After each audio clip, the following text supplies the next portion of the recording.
давоми гуфтори Романи Фирдавсӣ. Мулоқот бо Малику Шуаро.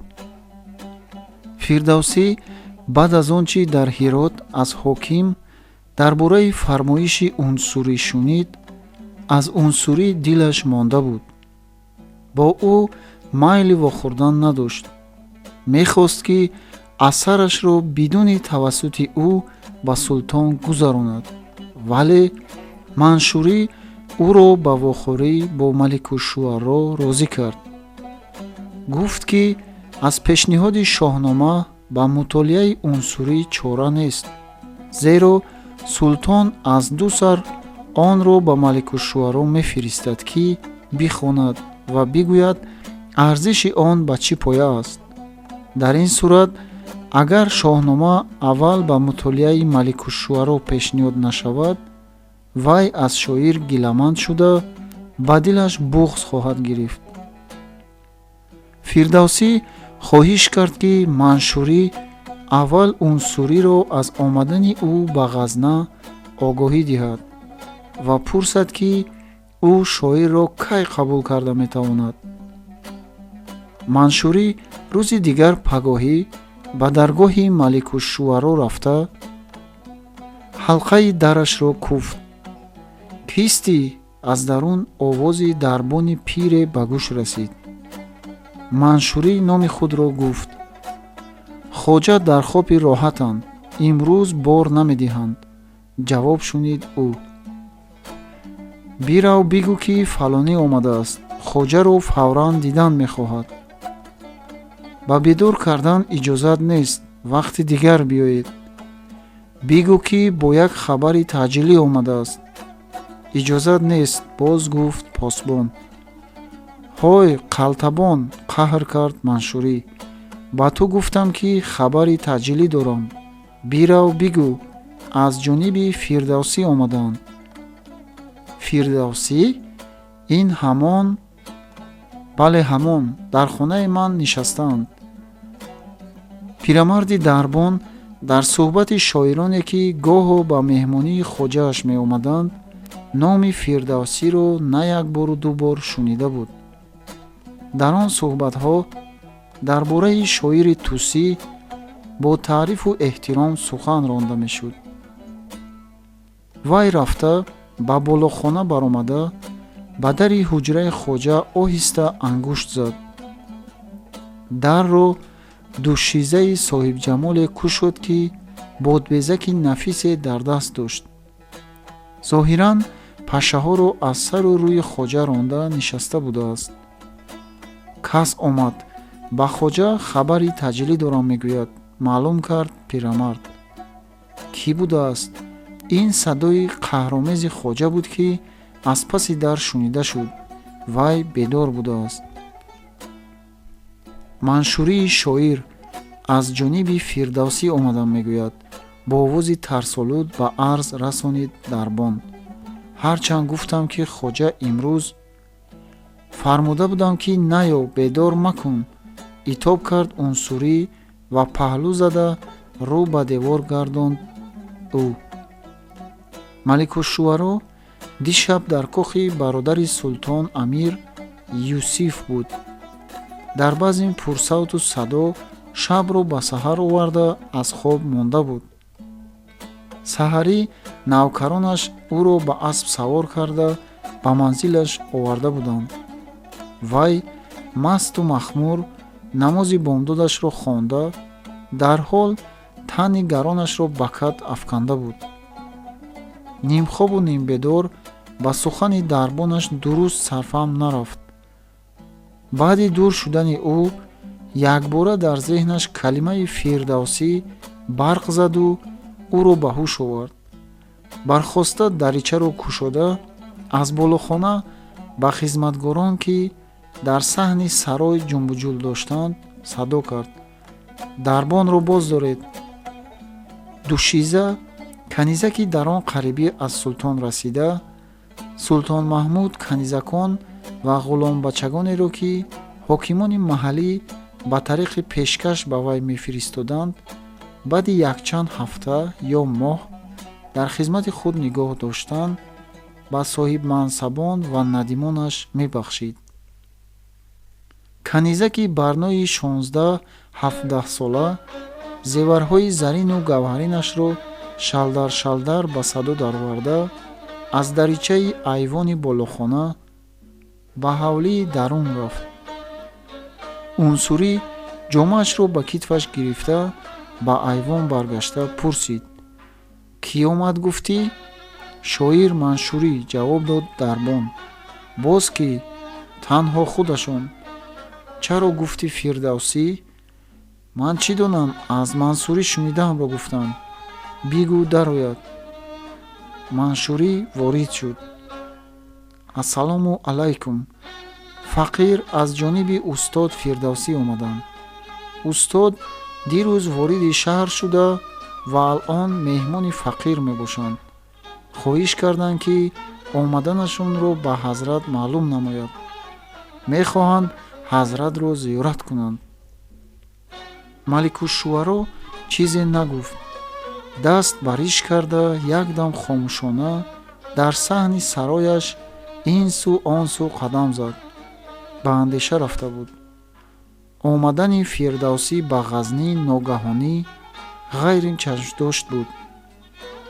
чӣ тавр шуд, ки омад? маълум мешавад, ки Олтунтоши ҳоким ӯро боздошта ва баргардонда натавонистааст. албатта шоҳномаашро бардошта овардагист. бисёр хуб, истода гуфт ӯ ба Маншурӣ. Фирдавсиро гӯед марҳамат фармоянд. ҳамон рӯз баъд аз пешин Фирдавсӣ шоҳномаи румолпеш дар бағал бо ҳамроҳии Маншурӣ ба сарои Маликушшуаро равон шуданд. Абудулаф хоҳиши рафтан накард. Унсурӣ дар саҳни сарой меҳмонро истиқбол ва оғӯш кушода бо вай вохӯрдӣ кард. хайри мақдам, дидор муборак, марҳамат, хуш омаданд гӯён, хоҷа муштоқи дидори Фирдавсӣ ва аз омадани ӯ ниҳоят шод буд. вай марде синаш аз 50 боло, фарбеҳи шикамкалон буд. ба тан ҷомаи ашрофонае аз порчаи мулаввани шуштарӣ ва ба по кафши муҷаллое аз чарми гаронбаҳо пӯшида буд. Пиршоири тусӣ бо пӯшоки соддаи маъмулӣ, риши калони сафеду анбӯҳ ва чеҳраи аз машаққати сафар афсурда, дар муқоисаи зоҳирӣ бо шоири дарбории Ашрофсавлат монанди як нафар деҳотии оддӣ менамуд. фақат чашмони мешии хастааш бо нигоҳи ороми мутафаккирона аз соҳиби маънавиёти фаровон ва андешаҳои амиқ будани ӯ хабар медоданд. хоҷа боварияш намеомад, ки ин деҳотии нотарошида таърихи чандин ҳазорсолаи аҷамро назм карда бошад. Маншурӣ меҳмонро ба мизбон супурда, худ ба суҳбати онҳо халал расонидан нахостанашро баҳона карду баргашта ба дуконаш рафт. Унсурӣ Фирдавсиро ба даруни боғ, ки меҳмонхона онҷо буд, бурд. меҳмон аз зинату ҳашамати меҳмонхона дар ҳайрат монд. як худи қолини сурху зарди ниҳоят хушранг, ки тамоми фарши хонаи калонро пӯшонида буд, ба ибораи маъмулии он замон ба хироҷи як мамлакат меарзид. дигар қатори тоқчаҳои баланди меҳробшакли мунаққаш ва зарфҳои зарину булурини дар он тоқчаҳо чиндашуда, катибаҳои арабиву форсӣ ба хати зебои кӯфӣ ва насх дар деворҳои гаҷкорӣ ва болорҳои кандакоришудаи шифти хона, пардаҳо аз дебои шоирӣ ва дабиқӣ дар воқеъ тамошоӣ буданд ва ба чашми бинанда ҳаловат мебахшиданд. шоири камбағали тусӣ шунида буд, ки маликушшуарои дарбори ғазнӣ аз атоҳои султон сарвату микнати амиронаи андӯхтааст ва гоҳо бо подоши мадиҳаю қасидаҳои ӯ зару симро барояш аз хазина ба фил бор карда мефиристоданд. хуш омадед, таъаруфашро такрор кард унсурӣ. марҳамати шумо зиёд, ҳазрат. даст ба сина гузошт фирдавсӣ ва ҳам якбора дар худи оғози суҳбат чунин киноя кард: вале омадани банда ба кӣ хуш аст ва ба кӣ нохуш, умед аст, ки ба зудӣ маълум мешавад. киноя газанда буд. табассум аз чеҳраи маликушшуаро парид. ӯ яке абрувон ба хам ва чин ба пешонӣ кашиду боз зуд табассуми паридаро ба чеҳрааш боз овард. банда намедонам кинояи мавлоно аз чист, вале бидонанд, ки мақдами шоири шаҳири достонсаро ба ҳама хуш аст, гуфт ӯ. бахшоиш мехоҳам, ҳазрат, вале аз номае, ки ба ҳокими Ҳирот ирсол шуда будааст, ҳамин маънӣ дастгирам шуд, ки фирдавсӣ шоҳномаашро ба мо фиристанду худаш биравад, ҷавоб гардонд шоир ва хандида бо лаҳни нимзаҳлу нимҷиддӣ афзуд: яъне китобашро мехонему аз худаш безорем. ҳаргиз, ҳаргиз, мавлоно, иштибоҳ, иштибоҳ. мулоҳизаи дар нома баёншуда ба поси хотири шумо буд. ваҷҳашро дар ҳамон нома зикр карда будем. мулоимона эрод расонд унсурӣ. вай одатан дар муомила бо ҳамкасбҳояш ва дигар мардумони камобеш номвор шахси нармгуфтор, бо назокат ва хуштаъаруф буд, ҳарчанд баъзе касоне, ки бо вай корафтода шуда ва хуб шинохта буданаш ӯро чоплус мехонданд. шиносоии шахсӣ ва мусоҳибаи ин ду шоири воломақом ҳамин тавр оғоз ёфт. хизматгорон дастархон густурданд ва хӯришҳо оварданд. фирдавсӣ китобашро бароварда пеши унсурӣ ниҳод. дар аснои сарфи таом унсурӣ онро бешитоб варақ зада, баъзе сарлавҳа ва бархе сатрҳоро бо овоз мехонду ба муаллиф офарин мегуфт. аҳсанат, аҳсанат, кори азимеро анҷом додаед, ки ба он пеш аз шумо аз шуаро фақат дақиқи бузург ҷуръат карда буд ва маълум набуд ба охир расонида метавонад ё на, вале шумо тавонистед. мадҳи Султон Маҳмудро хонда тақдир ва таъриф кард.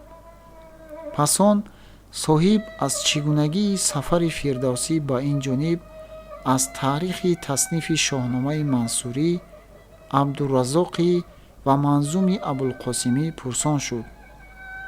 фирдавсӣ пас аз ҷавоб додан ба пурсишҳои ӯ гуфт: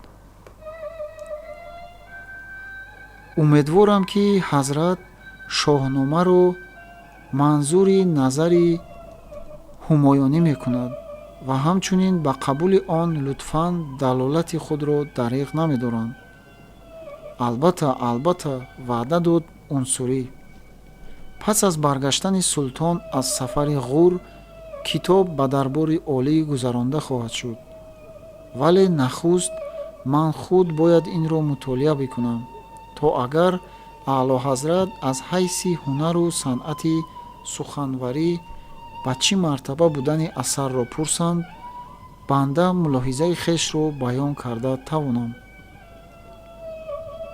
оҳо, султон кай ба пойтахташ бармегардад ва маликушшуаро китобро кай хонда тамом мекунаду ба султон мебарад, андешид фирдавсӣ ва пурсид: оё аълоҳазрат дар ғур дер мемонда бошанд? кӣ медонад, гуфт унсурӣ, инро ҳеҷ кас намедонад. кишвари ғур чунон ки маълум аст ҳама кӯҳсор ва ба илова қалъаҳои мустаҳкам дорад. гумон намекунам ки зафар бар ғуриён ба ҳамчун султони мо сафдари қалъакушой ҳам осон даст медода бошад. сониян бидонед ки баъд аз баргаштани султон ҳам шоҳнома ба ҳузури олӣ ба зудӣ гузаронда нахоҳад шуд, зеро 1-2 ҳафта ба ҷашну сур ба шарафи ғалаба мегузарад. пас аз он шоҳаншоҳ муддати мадиде дар яке аз боғҳои хоса истироҳат ва айшу ишрат карда ва дар ин муддат ғайр аз 2-3 надим ва муқаррабони хос касеро бор намедиҳанд. банда ба наздашон фақат вақте рафта метавонам ки худ талаб кунам. аслан манзумаеро ба султон гузаронидан корест ки ба зудӣ анҷом намепазирад. шуаро аксар вақт якчанд ҳафта ва ҳатто 2-3 моҳ муаттал мемонанд. ин ҳолро банда барои шумо ҳам пешбинӣ карда, бо ҳамин мулоҳиза дар номаи ба олтунтоши ҳоким ирсолшуда ба ғазнӣ фиристодани шоҳнома ва худ ба ватан баргаштани шуморо салоҳ дониста будам. шоир ба хотири парешон аз сарои маликушшуаро ба бошишгоҳи муваққатии худ манзили устои ғазнигӣ баргашт.